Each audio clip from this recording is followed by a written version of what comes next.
Karen was the kind of HOA president who walked like she owned the air. Every morning, clipboard in hand, sunglasses on, even when it was cloudy, she patrolled the complex like a private sheriff. And her favorite target? Unit 3B, the poor tenant. His name was Daniel. Quiet guy, wore the same hoodie most days, old car, never complained, paid rent on time, never caused issues, which to Karen made him suspicious. One Tuesday morning, she taped a bright red notice to his door. Eviction warning, HOA violation, unauthorized occupant. She stood there smiling while taking a photo for the HOA group chat. Open quote, "We can't have people like this lowering property value," she typed. "If he can't afford standards, he can't afford to live here." Close quote. By evening, the whole neighborhood knew. Whispers spread. People started looking at Daniel differently. Some avoided the elevator with him, others stared like he was already gone. That night, Karen showed up at his door with two board members. Not the police, not a lawyer, just pure confidence. "Sir," she said loudly, making sure neighbors could hear, "you have 14 days to vacate. You're not the registered owner or approved tenant of this unit." Daniel blinked, calm, almost amused. "I think there's been a mistake." Karen laughed in his face. "Oh, sweetheart, I checked the records myself. You're nobody here." She turned to the neighbors gathering behind her. "See, this is exactly how squatters operate. Quiet, polite, then suddenly they act confused." Daniel slowly pulled out his phone. "Before I leave," he said softly, "can I ask you one question?" Karen folded her arms. "Make it quick. You're already overdue." Daniel looked her dead in the eyes. "Are you absolutely sure you know who owns this building?" Karen smirked. "I know for a fact it's not you." Karen didn't wait the 14 days. She called an emergency HOA meeting that same week. Subject line in the email, "Illegal occupant, community safety issue."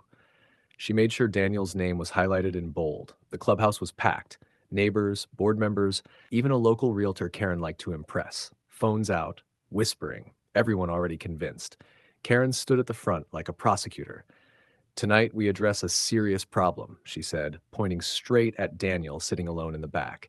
"This man has been living here under false pretenses. He is not on any lease, not on any ownership record, and refuses to cooperate." Gasps. Someone muttered, "Wow." Another whispered, "So he's basically a squatter?"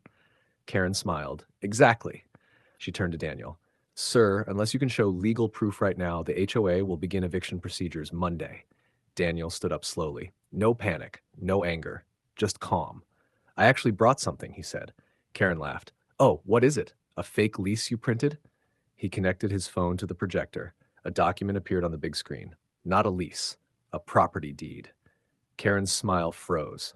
But before anyone could read it, she waved her hand. "Anyone can Photoshop documents?" She snapped. "Don't fall for this, people. He's trying to manipulate us." Daniel didn't argue. He just scrolled and pulled up the county property registry page. Public, official, government seal. Owner named Daniel Wright. Dead silence. Karen leaned forward, squinting. That must be another Daniel Wright." Daniel finally smiled. "No, Karen." He zoomed in. "Owner, Daniel Wright. 100% ownership of all units." The room exploded. "What? You own the whole building? Wait, then who is the HOA even fining?" Karen's face drained of color. She whispered, barely audible, "That's not possible." Daniel looked around the room. "Funny thing," he said. "I've been letting this HOA run for 2 years, just to see how far it would go." Then he turned back to Karen. "And you just tried to evict your landlord." If you're enjoying this story, like, share, and subscribe, and tell us in the comments where you're watching from. Karen didn't sit down. She couldn't. Her mouth opened, but no words came out, just air, like a balloon losing pressure. That, that's not real," she said finally. "This HOA was formed before you even moved in." Daniel stayed standing. "I never moved in," he replied. "I bought the entire complex 5 years ago through an LLC. You never checked because you only searched tenant records, not ownership." Someone in the front row gasped. "So every fine we paid, every rule," Daniel nodded, "went to a company that no longer exists. The HOA has been collecting money illegally." Karen spun toward the board. "You knew about this?" They shook their heads, pale, sweating. Karen's voice started cracking. "No, no, no. This is impossible. I run this community." Daniel pulled out a folder. "Actually, you ran it." He opened it, printed bank statements, HOA accounts, transfers, highlighted in yellow. "Here's the part where it gets interesting," Daniel said calmly. "You've been using HOA funds for personal expenses, spa trips, flights, a designer bag." The room erupted. "That's embezzlement." She stole our money? Call the police. Karen lunged forward. You're lying. You're setting me up because I tried to remove you. Daniel didn't raise his voice. I let you try. He looked straight at her. I wanted everything documented.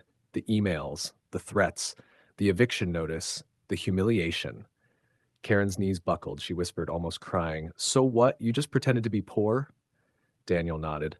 Because people reveal their real selves when they think they have power. Then he said the line that ended her. And you were the most toxic one of all. Karen collapsed into a chair as neighbors pulled out their phones, recording. Not him. Her. The police arrived before the meeting even ended. Turns out one of the neighbors had already called them the moment Daniel said the word embezzlement. Karen was still sitting there when two officers walked in. Not confident. Not loud. Not in control. Just staring at the floor like she was trying to disappear into it. Daniel handed the folder over. HOA financial records, screenshots of Karen's emails, the eviction notice, the public registry proving ownership. The officer flipped through the pages, then looked at Karen. Ma'am, we're going to need you to stand up. Karen panicked. Wait, this is a misunderstanding. I was protecting the community. One neighbor snapped back. You stole our money and tried to evict the man who owns the building. Another yelled, You called him a squatter. Someone else added, You humiliated him in front of all of us. Karen started crying. Real tears. Messy. Loud. But nobody defended her. They watched as the officers cuffed her hands in front of everyone. The same neighbors she used to fine for trash cans. The same people she threatened with penalties. The same crowd she thought she controlled.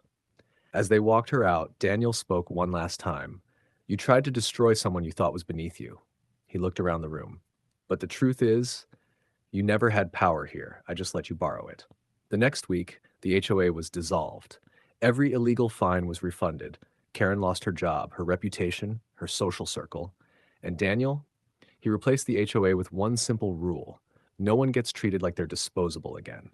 The poor tenant became the story the whole city talked about, and Karen became the example. If this story shocked you, like, share, and subscribe, and tell us in the comments where you're watching from, because the scariest villains aren't criminals. They're just people who think they're untouchable until the truth shows up.